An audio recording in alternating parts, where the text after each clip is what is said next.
yang saya tahu sendiri, orang yang ketagihan main judi rata-rata dia kualitas hidupnya itu berturun gara-gara main judi itu. Adapun ada orang kaya raya dia main judi dan dia tetap kaya, saya yakin sekali dia kaya itu dari jalur lain, bukan dari jalur judi itu. Jadi itu salah satu bukti Allah kasih sayang pada kita, bahwa Allah sudah menunjukkan ini jalan yang baik, ini jalan yang buruk. Dan yang baik itu adalah baik untuk kita, untuk seluruh umat manusia, baik individu maupun seluruh umat manusia di dunia semuanya.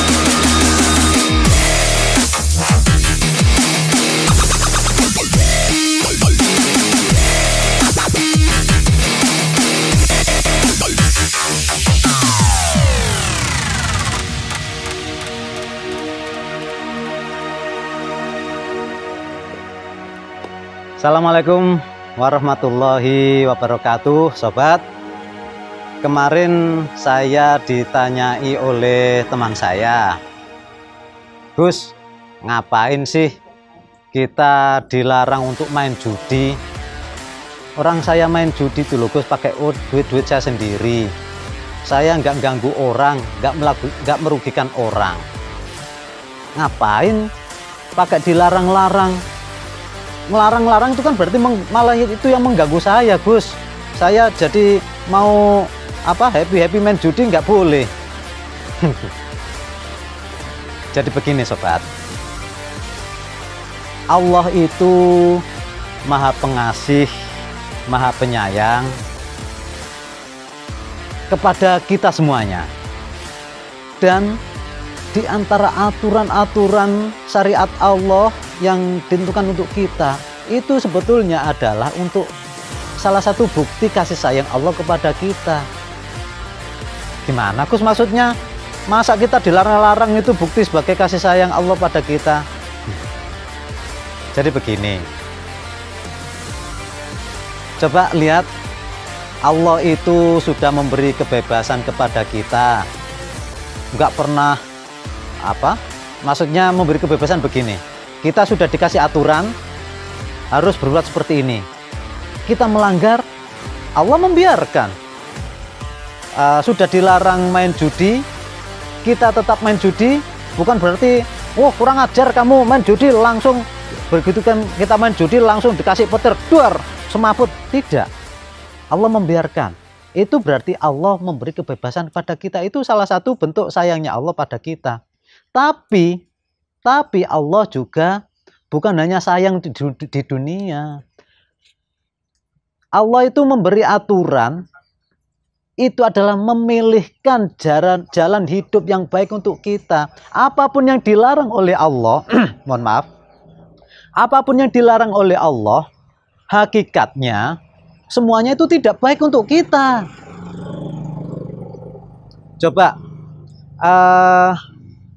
saya punya beberapa teman yang suka main judi. Dia berharap, rata-rata sih dari teman-teman saya, mungkin kalau ada orang lain yang berbeda saya tidak tahu. Dari teman-teman saya yang suka main judi, mereka itu harapannya dia dari uang kecil kemudian dia menang dapat duit banyak. Jadi harapannya dari duit kecil nanti dapat terus menang dapat hadiah, dapat duit banyak, yang banyak sekali. Memang sih kalau menang, tapi secara kenyataan buktinya dari teman-teman saya semuanya, ya betul semuanya, saya belum pernah ketemu yang tidak, bahwa semua teman-teman saya yang ketagihan main judi, ternyata dia belum pernah semakin kaya gara-gara judi. Bahkan sebaliknya, hampir semuanya yang ketagihan judi, hidupnya itu, kualitas hidupnya itu menurun gara-gara judi. Memang sih dia masih punya uang, masih bisa bertahan hidup, tapi bukan dari judi, dari bekerja yang lain, yang rasional. Salah satu contoh, ini ada kisah nyata. Kisah nyata, mohon maaf saya tidak menyebutkan nama, biar tidak masuk ngerasani atau aib orang. Dia itu punya warung bikin mie, masak mie, enak sekali. Saya pernah nyicipin mie buatan dia, enak sekali, dan warungnya rame. Mungkin ya karena lebih enak daripada warung-warung yang lain atau daripada warung mie yang lain. Memang ahli dia bikin mie. Nah, dulu itu warungnya itu awal-awal sebelum dia ketagihan main judi itu semakin membesar. Begitu dia sudah mulai kenal judi dan mulai addicted terhadap judi, modalnya, duitnya banyak lari ke judi. Bahkan saking dia itu ketagihan judi, main judi terus, sampai modal untuk usahanya itu ikut habis. Dan terakhir sampai rombongnya ini, rombong yang gerobaknya, mohon maaf, gerobaknya itu dijual juga. Sampai akhirnya dia sudah nggak punya pekerjaan lagi. Istrinya tentu saja marah-marah. Maaf, sekarang kita tidak bahas masalah istrinya dulu. Kita bahas yang dari awalnya mulai sukses gara-gara jualan mie, tahu-tahu dia bangkrut gara-gara judi. Singkat cerita, suatu saat ternyata istrinya terkena pengurangan tenaga kerja di tempat kerjanya, tapi istrinya dapat pesangon dalam jumlah yang sangat besar menurut ukuran dia, tidak kurang dari 50 juta. Tidak kurang dari 50 juta bagi dia, saya yakin itu adalah uang besar sekali. Kalau akal sehat, begitu kita punya usaha sudah bangkrut, kita mau bikin usaha lagi kan perlu modal. Ini ada uang kan sebaiknya ya secara akal sehat ya dibikin lah itu modal untuk usaha lagi. Tapi karena dia itu tadi itu duit belok lagi untuk main judi. Dia sudah malas untuk bekerja. Dalam bayangannya mungkin bekerja, ngumpulkan uang sedikit untungnya sedikit demi sedikit. Nggak sabar dia. Kalau main judi, uang sedikit, kan nanti kalau menang dapat uang besar, harapannya. Tapi buktinya akhirnya dari pesangon dari perusahaan istrinya tadi, sebagian dibelikan untuk sepeda motor, sebagian dikasihkan suami yang istrinya bilang ini untuk modal kerja lagi, habis untuk judi juga. Sepeda motornya dijual juga. Dan kabar terakhir, istrinya menuntut cerai. Dan ini salah satu contoh kisah. Yang lain-lain yang saya kenal, ternyata mungkin tidak separah dia, tapi sejenis itu juga.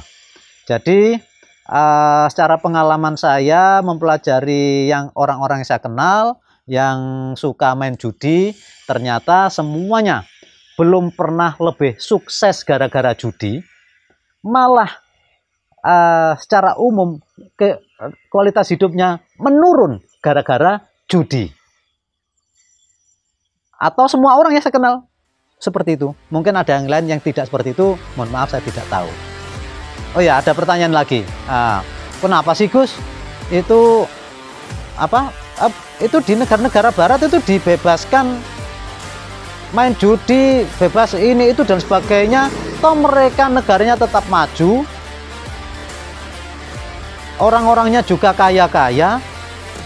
Mana buktinya judi bikin kualitas hidup menurun itu?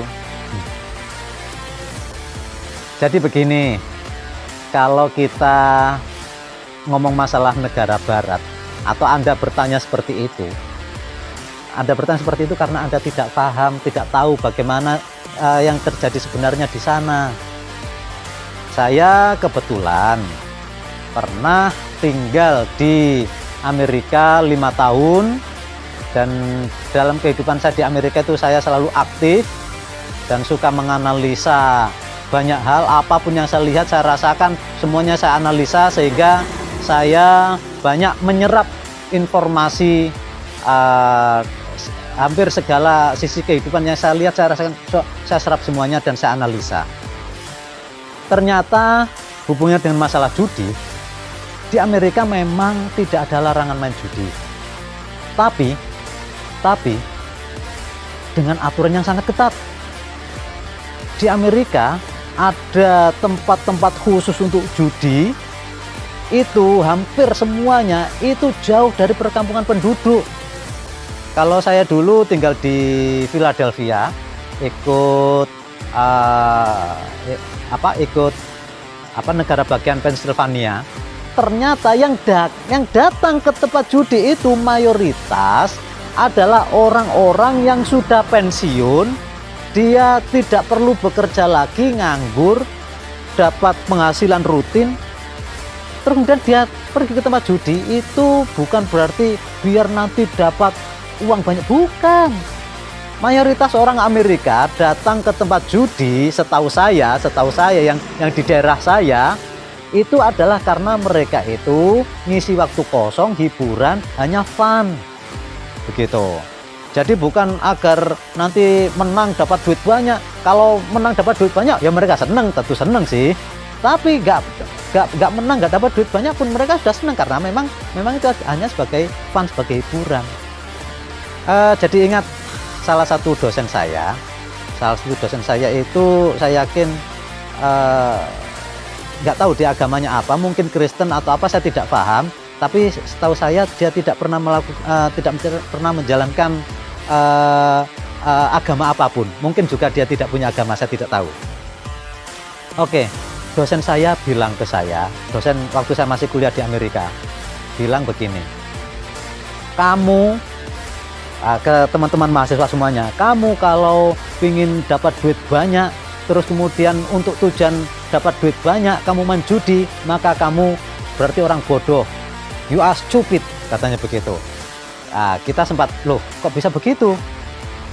Dia terangkan begini, itu tempat perjudian dibangun sedemikian mewah, banyak petugas yang bekerja di tempat judi itu, di situ juga pengeluarannya besar untuk listrik, untuk air, untuk segala macam fasilitas yang ada di situ. Semuanya itu dibiayai dari mana? Semuanya itu dibiayai dari orangnya datang main judi itu. Jadi orang-orang datang main judi, ngumpulkan duit banyak di situ. Untuk pengeluaran biaya operasional saja berapa? Apalagi tempat judi dibangun itu kan bukan sebuah lembaga amal sedekah agar orang lain makmur, bukan. Itu kan bisnis. Mereka mendirikan tempat judi itu kan untuk mendapatkan duit. Mendapatkan duit siapa? Mendapatkan duit orang yang main judi. Jadi Anda, orang-orang main judi itu setor duit, mereka makan itu mungkin 50% atau lebih, sisanya untuk mungkin berapa persen saya tidak tahu, mungkin pokoknya lebih dari 50% untuk operasional, dan sisanya sedikit baru untuk hadiah orang yang menang judi. Kesimpulannya, ternyata judi itu tidak membawa hidup kita lebih baik. Bahkan secara kenyataan, realitanya yang saya tahu sendiri, mungkin ada yang berbeda dari yang saya tahu, saya tidak tahu ya, mohon maaf. Yang saya tahu sendiri, orang yang ketagihan main judi, rata-rata dia kualitas hidupnya itu berturun gara-gara main judi itu. Adapun ada orang kaya raya, dia main judi dan dia tetap kaya, saya yakin sekali dia kaya itu dari jalur lain, bukan dari jalur judi itu. Begitu. Jadi itu salah satu bukti Allah kasih sayang pada kita, bahwa Allah sudah menunjukkan ini jalan yang baik, ini jalan yang buruk. Dan yang baik itu adalah baik untuk kita, untuk seluruh umat manusia, baik individu maupun seluruh umat manusia di dunia semuanya. Mari kita perbaiki hidup kita, perbaiki keluarga kita, perbaiki tetangga kita, kita bangun negeri kita, Indonesia, dan seluruh umat manusia dengan cara berbuat yang baik-baik, dan mari kita turut membangun kehidupan ini dengan cara yang baik itu.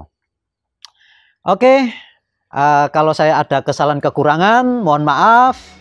Assalamualaikum warahmatullahi wabarakatuh.